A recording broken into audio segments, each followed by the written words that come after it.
Les spéciales de l'info sur Sensation. Je suis avec Thomas Louzani. Thomas Louzani, bonjour. Vous êtes responsable de délégation nationale d'HF Prévention. Ma question aujourd'hui, qu'est-ce que la PrEP et de quoi protège-t-elle ? Alors la PrEP, en fait, c'est un médicament, donc qui peut être en continu ou en discontinu. Donc c'est un médicament qui permet de se protéger à un certain pourcentage contre le virus du sida, donc contre le VIH. Voilà. Donc uniquement le sida ? Uniquement le sida, pas contre les IST, les infections sexuellement transmissibles. Et donc sous quelle forme peut-on le trouver ? Sous forme de cachet. Donc c'est un petit comprimé à prendre soit en continu ou soit en discontinu. Tout dépend de ce qui a été prescrit par le médecin. Et alors est-ce qu'aujourd'hui on peut dire, est-ce qu'on peut faire 100% confiance à ce moyen-là ? Alors 100%, j'irai pas jusque-là parce que le risque zéro n'existe pas. Donc la PrEP protège effectivement un certain pourcentage contre le virus du sida, mais pas contre les IST.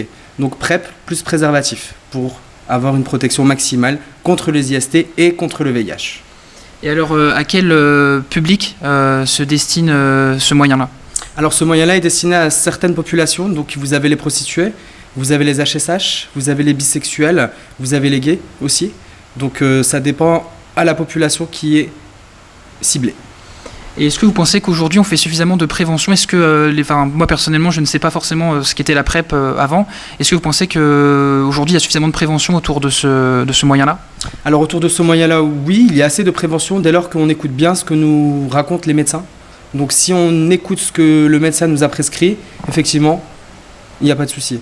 Après, au niveau de prévention, il reste encore des disparités, effectivement, dans certaines populations qui ne sont pas au courant, mais qui sont bien évidemment éligibles.